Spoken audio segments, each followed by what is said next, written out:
Apakah pemikiran untuk memberikan presentasi sering membuat kamu merasa gugup? Tenang, kamu tidak sendirian. Jutaan orang di seluruh dunia dipengaruhi oleh ketakutan ketika berbicara di depan umum. Faktanya, peneliti memperkirakan bahwa 75% orang dewasa dipengaruhi oleh rasa takut ketika berbicara di depan umum. Mereka sering mengalami kecemasan, merasa tidak nyaman dalam pertemuan besar, atau bahkan merasa malu ketika berbicara di depan umum. Berbicara tentang kecemasan, tahukah kamu bahwa 90% kecemasan yang dirasakan orang sebelum memberikan presentasi adalah karena kurangnya persiapan? Selamat datang di channel Karyawan Pintar. Kali ini saya mau membahas buku yang berjudul Talk Like That, karya Carmine Gallo.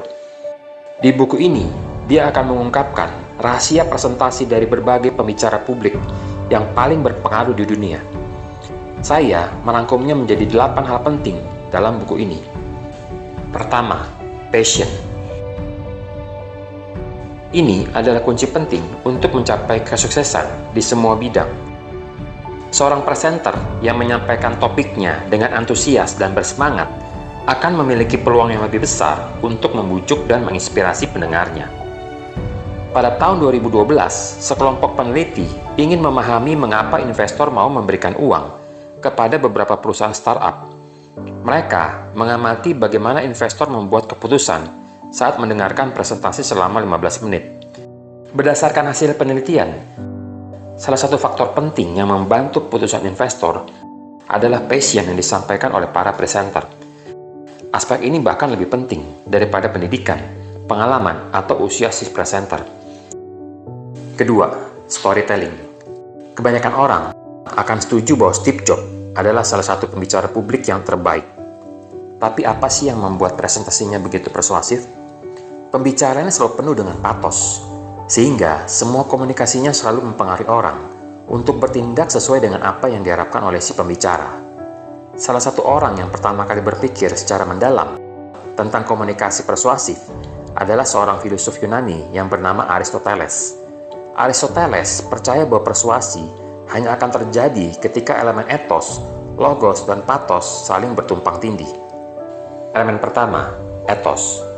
Elemen ini menyentuh karakter atau nilai kamu. Ini mengacu kepada pengalaman dan pendidikan kamu. Yang keduanya dapat meningkatkan kepercayaan audiens terhadap sudut pandang kamu. Elemen kedua, logos. Elemen ini mengacu kepada dasar logis dari argumenmu yang dapat mencakup data statistik atau data lain untuk membantu meyakinkan audiensmu terhadap sudut pandang kamu. Elemen ketiga, patos. Elemen ini berkaitan dengan hubungan emosional yang kamu buat dengan audiensmu. Hasil analisis penulis terhadap ratusan pembicara TED ditemukan bahwa presentasi yang paling populer terdiri dari 65% patos, 25% logos, dan 10% etos. Jadi, patos adalah fitur yang paling penting dari presentasi yang persuasif. Tapi, bagaimana kamu memasukkan lebih banyak patos ke dalam pembicaraanmu? Cara terbaik adalah dengan storytelling. Ada 3 jenis cerita yang dapat membantu kamu mencapai hal ini. Yang pertama adalah kisah pribadi. Yang kedua adalah cerita tentang orang lain. Jenis ketiga adalah kisah tentang merek, perusahaan, atau organisasi yang sukses. Secara umum, storytelling membantu kamu terhubung dengan audiensmu dengan membuat presentasimu menjadi lebih menarik dan mudah dipahami. Cerita akan membuatmu lebih mudah untuk menanamkan ide dan emosi ke pendengarmu. Ketiga, percakapan teman dekat. Pernah nggak kamu mendengarkan ceramah di mana pembicara berbicara sangat lambat sekali sehingga kamu tertidur? Namun, berbicara lebih cepat belum tentu merupakan solusi. Kecepatan berbicara tergantung pada apa yang kamu dan pembicara lakukan saat itu. Misalnya, kamu sedang mengendarai mobil sambil mendengarkan audiobook. Tentunya, kamu ingin si pembicara berbicara lebih lambat. Namun, jika dalam presentasi, tentunya kamu ingin pembicara berbicara lebih cepat. Berapa sih kecepatan presentasi yang sempurna? Penulis menemukan bahwa kecepatan pembicara sekitar 190 kata per menit. Namun, menguasai suara kamu hanyalah permulaan. Terhubung dengan audiens kamu juga membutuhkan perhatian pada bahasa tubuh kamu. Kamu akan mendapatkan banyak informasi dari bagaimana seseorang bergerak. Dalam sebuah penelitian, sekelompok siswa diminta untuk memutuskan tersangka mana yang mereka pikir berbohong. Kelompok siswa pertama diberikan rekaman video, sedangkan kelompok lainnya hanya diberikan rekaman audio. Siswa yang menonton video ternyata jauh lebih memungkinkan untuk mengidentifikasi tersangka dibandingkan dengan siswa yang hanya mendengarkan rekaman audio. Dalam dunia militer, diwajibkan bahwa seorang pemimpin harus berdiri tegak untuk menunjukkan kepercayaan dirinya setiap saat. Hal yang sama berlaku untuk pembicara publik. Kamu harus berdiri tegak di depan audiensmu untuk menunjukkan kepercayaan terhadap ide-ide kamu. Hal terpenting dari bahasa tubuh adalah gerakan. Memang penelitian tertentu telah mengkaitkan gerakan pembicara dengan jumlah kepercayaan yang diberikan audiens pada pembicara itu. Kamu harus menggunakan gerakan secara efektif. Ini termaksud menjaga 4 elemen penyampaian verbal, yaitu kecepatan, volume, nada, dan jeda. Keempat, informasi baru. Jika kamu ingin menarik perhatian dan imajinasi audiens kamu harus memasukkan informasi baru yang mengejutkan ke dalam presentasi kamu. Informasi baru dan menarik akan membuat orang duduk memperhatikan dan lebih mudah untuk diingat. Itu karena memori bergantung kepada dopamin, zat kimia yang ada di otak. Ketika kamu mempelajari sesuatu yang baru, otak kamu akan melepaskan dopamin yang berfungsi seperti tombol simpan. Semakin baru dan menarik informasinya, semakin banyak dopamin yang akan dilepaskan. Dan dengan demikian, semakin besar kemampuan kita untuk mengingatnya. Kelima, sesuatu yang tidak terduga. Apa yang kamu lakukan pada tanggal 11 September 2001? Tanpa ragu, ingatan kamu akan terbayang kembali mengenai serangan teroris yang mengakibatkan runtuhnya menara WTC di hari itu.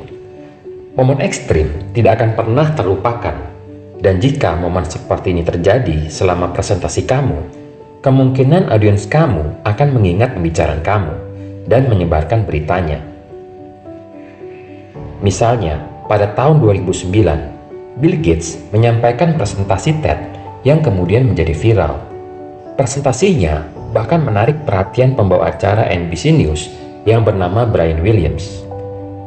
Presentasi Gates adalah tentang bagaimana malaria ditularkan melalui nyamuk. Saat presentasi, Gates mengatakan bahwa dia tidak melihat alasan mengapa hanya orang miskin yang beresiko terinfeksi. Lalu, dia membuka toples dan membebaskan nyamuk-nyamuk yang ada di dalamnya. Meskipun Gates dengan cepat menambahkan bahwa nyamuk-nyamuk tersebut sudah bebas dari malaria, tindakan ekstrimnya menyebabkan pembicaraan menjadi viral. Namun, bukan hanya tindakan ekstrim yang dapat membedakan presentasi kamu dari yang lain. Presentasi yang mengejutkan juga dapat menarik perhatian audiens kamu. Saat mempersiapkan presentasi, ada baiknya kamu mencari fakta dan statistik menarik yang mengilustrasikan argumen kamu. Keenam, humor. Humor memiliki efek positif pada hubungan kamu dengan orang lain. Memang, penelitian menunjukkan bahwa sifat-sifat yang positif seperti keramahan, kecerdasan, dan stabilitas emosional erat terkait dengan orang-orang yang memiliki selera humor yang baik. Dengan cara yang sama, humor dapat memainkan peranan penting selama presentasi kamu. Ada beberapa cara untuk melakukan ini. Salah satu pendekatan adalah dengan berbagi lelucon. Mungkin sesuatu yang lucu pernah terjadi padamu dan kamu ingin menyampaikan. Tidaklah penting untuk tertawa terbahak-bahak. Sebaliknya, tujuan kamu adalah untuk mendapatkan senyum dan tawa dari para penonton. Pendekatan lain adalah dengan menggunakan analogi dan metafora.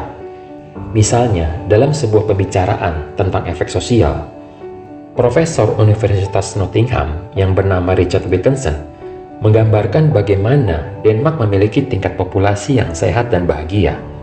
Jadi, jika kamu ingin mewujudkan impian bahagiamu, segeralah pergi ke Denmark. Ketujuh, 18 menit presentasi. Pernah nggak kamu merasa lelah dan terkuras secara fisik sewaktu melakukan diskusi yang panjang?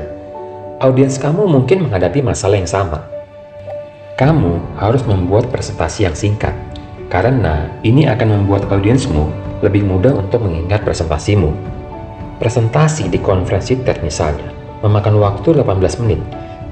Ini adalah durasi yang baik karena sangat cocok dalam periode optimal 15 hingga 20 menit. Selain itu, ingatlah, presentasi kamu tidak boleh mencakup lebih dari 3 tema terpisah. Mengapa? Karena pada tahun 1956, seorang peneliti Harvard menemukan bahwa kebanyakan orang memiliki kesulitan mengingat 3 atau 4 informasi baru. Pesan-pesan yang ingin kamu sampaikan dapat diatur terlebih dahulu dalam peta pesan. Untuk melakukan ini, pertama-tama kamu harus menjawab pertanyaan, apa satu-satunya pesan utama dan terpenting yang ingin kamu sampaikan ke audiens? Setelah kamu mendapatkan jawaban itu, maka tulis pesan itu di bagian atas lembar kertas seperti judul. Selanjutnya, kamu harus menemukan 3 pesan yang mendukung pesan utama kamu dan mencantumkan di bawahnya. Kedelapan, gunakan semua panca indera. Kita bisa mengingat dengan lebih jelas ketika menggunakan semua panca indera kita. Richard Myers dari University of California melihat adanya hubungan antara panca indera dengan peningkatan memori seseorang. Berdasarkan pengalamannya, siswa yang belajar melalui video, teks, dan gambar akan jauh lebih mampu mengingat informasi daripada siswa yang belajar hanya melalui teks. Oleh karena itu, jika kamu ingin membuat presentasi yang mudah diingat, kamu harus menyampaikannya dengan cara yang menarik lebih dari 1 panca indera. Di sini, kita akan melihat bagaimana menyampaikan informasi melalui 2 indera utama, yaitu penglihatan dan pendengaran. Pada dasarnya, ada 2 cara untuk mengkomunikasikan informasi melalui penglihatan, yaitu melalui gambar dan teks. Kamu mungkin memperhatikan bahwa pembicara-pembicara TED selalu menggunakan gambar daripada teks yang seringkali terlalu padat. Ini sesuatu yang masuk akal, karena kita memiliki kapasitas yang terbatas untuk menyerap informasi. Dengan demikian, presentasi yang diisi terlalu banyak kata dapat mengalihkan perhatian audiens kamu. Kamu cukup menggunakan beberapa kata kunci untuk mendukung presentasi kamu.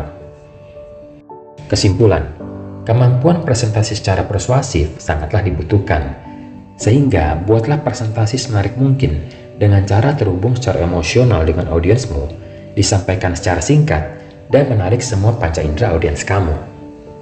Silahkan komen di kolom komentar pelajaran apa yang kalian dapat dari video ini. Selain itu, komentar juga permasalahan apa lagi yang ingin kamu bahas di channel ini. Jika kamu merasa video ini berguna, jangan lupa untuk like dan subscribe channel Si Karyawan Pintar. Bye-bye.